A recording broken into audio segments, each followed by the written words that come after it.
Hello everyone. आज का हमारा सवाल है 0.1 molar solution of which one of these substances will be basic. देखिए 0.1 मोलर सॉल्यूशन है यहाँ पे सभी सॉल्ट का, ये सभी का कॉन्सेंट्रेशन 0.1 मोलर है।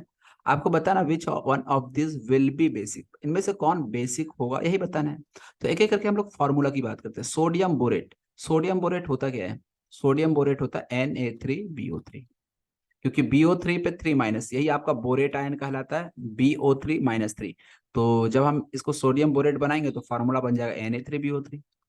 अच्छा, यदि हम इसके एसिड और बेस पार्ट को पहचाने कि इसमें एसिडिक पार्ट कौन है और बेसिक पार्ट कौन सा है, तो इसके लिए हमें क्या करना होता है, इसको वाटर से ट्रीट करा दो। कोई भी सॉल्ट, फॉर एग्जांपल हमने NaCl ही लिया और आपको जानना है कि ये कौन सा एसिड कौन सा बेस से मिलकर बना, तो सिंपली इसको वाटर से ट्रीट करा दो। और वाटर में आपको पता ही है कौन कौन सा आयन प्रेजेंट होता है, H+ और OH-।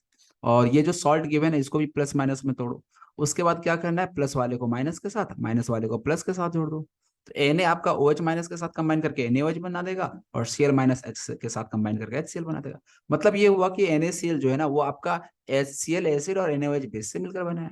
यानी हम बहुत ही सिंपल लैंग्वेज में बात करें ना, तो हम ये बोल सकते हैं कि NaCl में जो Na+ जो कैटायन है उसको OH दे दो और जो एनायन है उसको H+ दे दो, आपको पता चल जाएगा ये कौन सा एसिड कौन सा बेस से मिलकर बना है। तो NaCl आपका NaOH और HCl से मिलकर बना है। सेम में यदि Na3BO3 की बात करें तो यहाँ पे कैटायन पार्ट ये है, जो कैटायन होगा उसे हम कौन सा आयन देते हैं, OH-। जो एनायन है उसे कौन सा आयन देता है, H+। तो ये आपका बन जाएगा NaOH+H दे देंगे इसे। तो कितना एच देना होगा, 3 एच देना होगा वैलेंसी सेटिस्फाई कराने के लिए, चार्ज सेटिस्फाई कराने के लिए। तो इस तरह से ये NaOH और H3BO3, इसका नाम होता है बोरिक एसिड। और बोरिक एसिड एक वीक एसिड होता है जबकि NaOH एक स्ट्रॉन्ग बेस होता है। सोडियम पोटेशियम के बेस काफी स्ट्रॉन्ग होते हैं और यदि ये स्ट्रॉन्ग बेस है तो इसलिए हमें बताना था which of this substances will be basic. तो आंसर तो आपको पता चल चुका होगा। बाय द वे BCOD क्यों नहीं होगा इसकी भी हम बात कर लेते हैं। कैल्शियम नाइट्रेट, कैल्शियम नाइट्रेट का फॉर्मूला होता है CaNO3 ट्वाइस। इसके एसिड और बेस पार्ट को पहचाने तो कैल्शियम प्लस से कैटायन है जिसे हम OH- दे देंगे तो ये CaOH ट्वाइस बना देगा। नाइट्रेट आयन को H+ दे देगा, ये बना देगा HNO3। तो ये आपका एसिड पार्ट है, ये बेस पार्ट है। अब बताइएगा यहाँ पे, देखो ये जो ग्रुप 1 और ग्रुप 2 के जो हाइड्रोक्साइड होते हैं ना वो जनरली स्ट्रॉन्ग बेस होते हैं।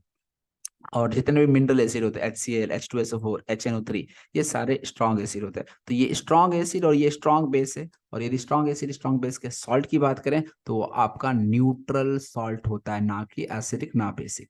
तो इसलिए बी जो है वो न्यूट्रल सॉल्ट का एग्जाम्पल है।